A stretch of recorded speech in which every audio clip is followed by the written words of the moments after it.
Hey, hi guys. So, it has been eons since I have been live on Facebook. And, you guys, here's the thing. Is I go live, like, non-stop, okay?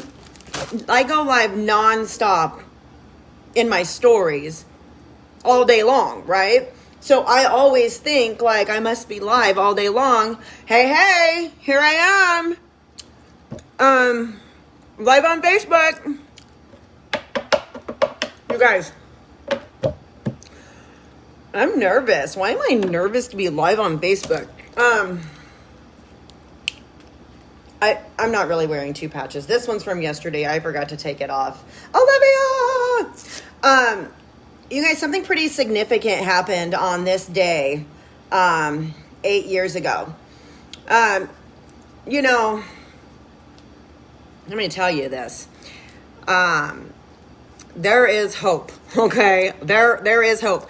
On this day, 8 years ago, I got a rude awakening, okay?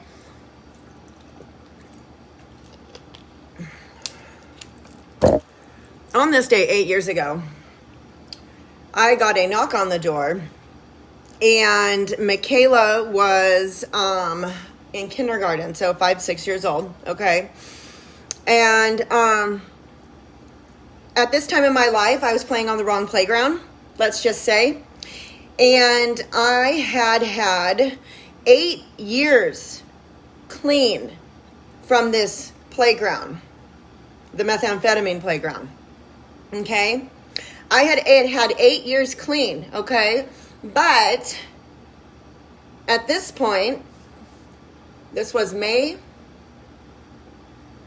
4th, 2014, okay? I had a relapse after 8 years of being clean. You guys, I had a relapse. And during this time, okay, on this day, in 2014, the police came to my house, and they asked to speak to Michaela. Finley already lived with her dad. Finley had already gone to live with her dad. You guys, there was always something like, I felt like something like missing, like there was like this thing like I had to like numb out or like something, okay? And, I don't know.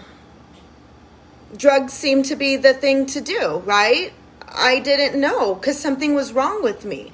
You guys, it was horrible on that day, okay? I got my ass beat by a male police officer. Like, I had got my body like picked up and like body slammed on the ground. My head like bounced on the concrete with Michaela in my arms. Okay. I had Michaela in one arm and then this arm. I mean, when she said to me, "Mommy, let go, they're hurting me," I let her go.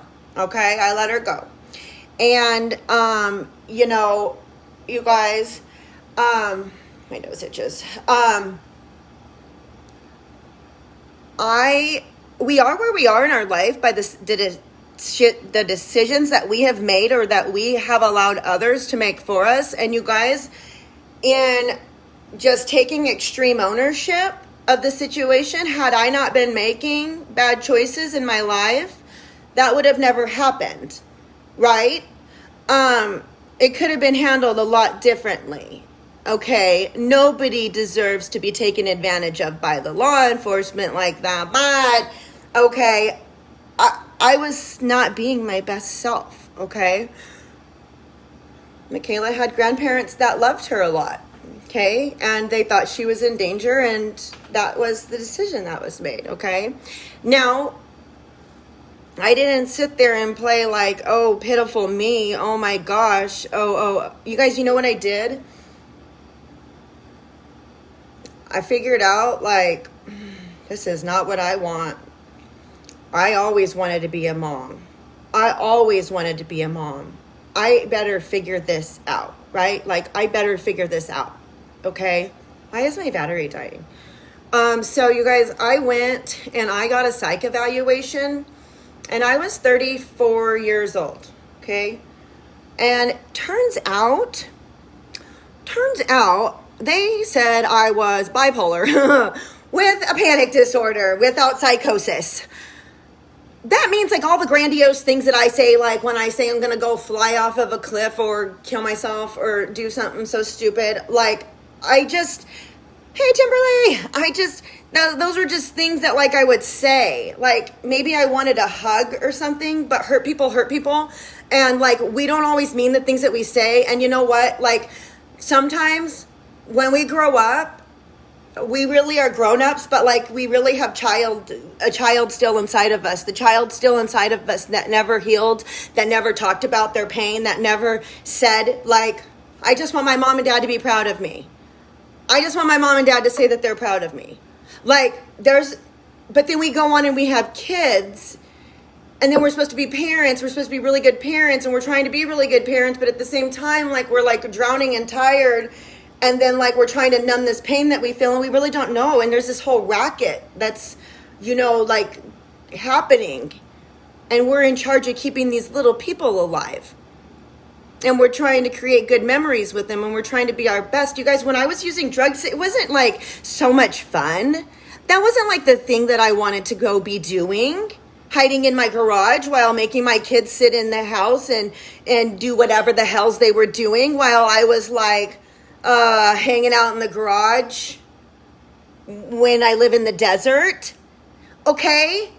That wasn't what I wanted. Nobody wants to have a drug problem.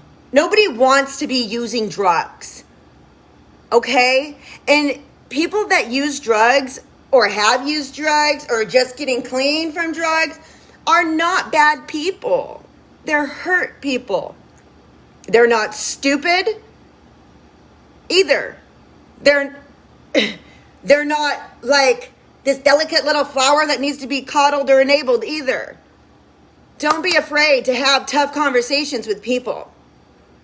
Don't be afraid to call someone on their bullshit. You could save their life. You really could. So, Patty Duke didn't get a psych evaluation until she was 35 years old. Bipolar. Ain't nothing freaking wrong with it. Do we make fun of people with diabetes? No. Who cares if you're bipolar? Who cares if you got ADHD? Who cares if you got both? I don't care. Love people. Be kind. You never know what people are going through. Love people. You guys, I know a lot of you might not understand why I keep talking about what I keep talking about with the things that I've gone through. And you think I should move on? I am. But you know what? I feel, and it's not like I'm so special, because I am nobody special, okay? But I do feel a little bit chosen, and not because like I'm stronger, okay, or better, but I choose this. I choose this life. Yes, would it be easier to just not talk about it anymore and just to like sweep it under the rug and whatever? Guess what happens? What if I forget? What if I forget before I teach my daughters? What if I don't heal properly? I forget. It leaks on them. They go after the same thing and repeat the same cycle, not knowing. But if I would have kept talking about it and sharing the signs and what it looks like, education, knowledge. So, you guys, I didn't know. My friend Timberly on here, okay? And my other friend Annalise, okay? We met through networking. And you know what? We find our people by sharing our story. When we share our story and we give a name to it for people, they can then be like, oh my gosh, this isn't normal? This isn't me I'm not broken? What? Holy shit. I'm out. Who knew? Because you know what? I believed him. I thought I was broken. I thought he was doing me a solid. You guys. Who knew? But you know what? I started going and getting on Michaela's Facebook and looking at Lisa's Facebook to go see what she would post because I heard that she was talking about narcissistic something. I go and I start when you start you guys.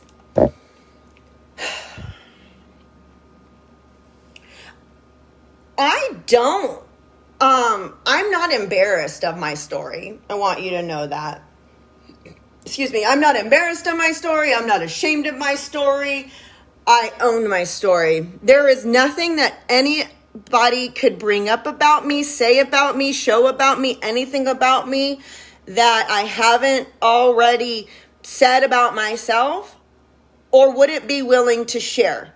Because let me tell you that we fail forward, and I have failed, and I have made some of the same mistakes over and over again. I have a lot of knowledge on failing. And I have a lot of knowledge on rising up, you guys. I have been sober now since August 19th. Okay? Sober. Alcohol free. Never in my life did I even have the desire to be sober. I love it. I love it, you guys. I pay attention to the foods that I put in my body. I pay attention to what I read, what I listen to, what I watch. I don't even turn the TV on, you guys. I am very, very selective with protecting my peace, with learning how to create boundaries or whatever the heck, however you say it, okay?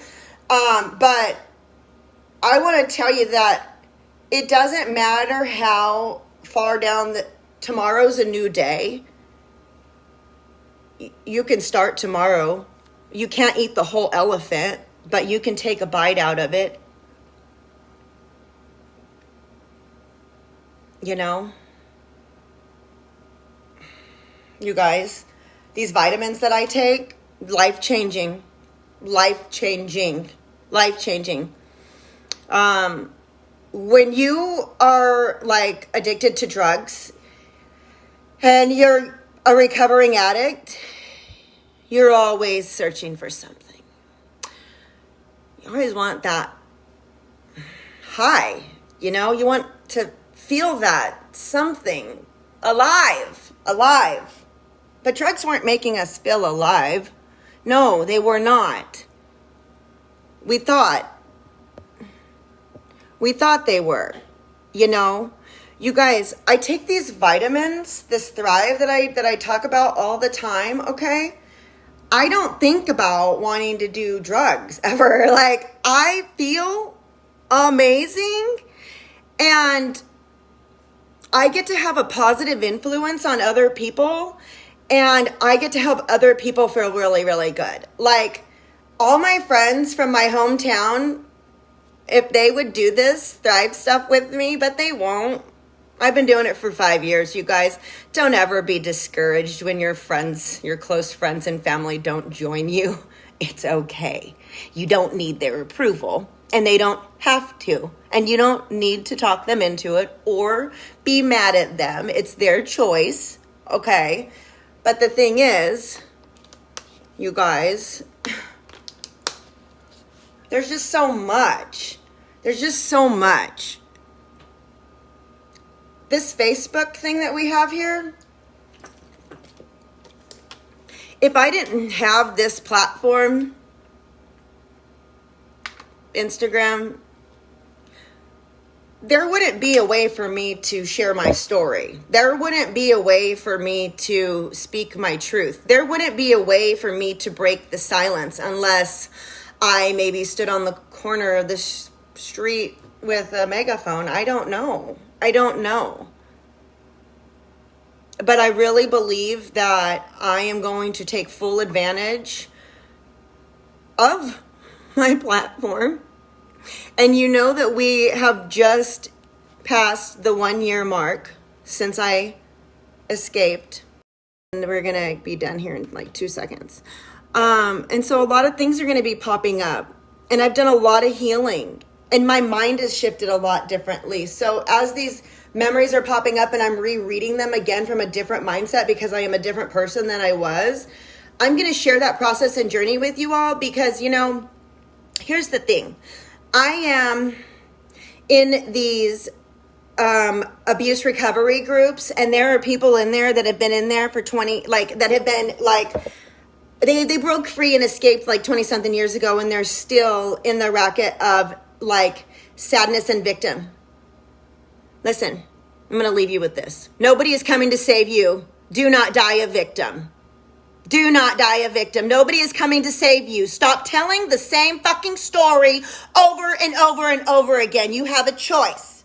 You can control the things that you can control. Okay? You can create within yourself a completely different person. I have created within myself somebody that is a promise keeper.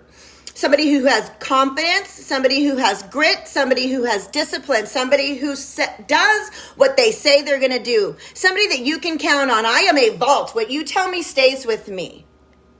And you know what? I'm on a mission now. I am collecting my peoples, and there's enough room at this table for all of y'all. And we're going to heal. We're going to learn to dream again. We're going to set some goals. We're going to make a freaking, like, a plan. All right?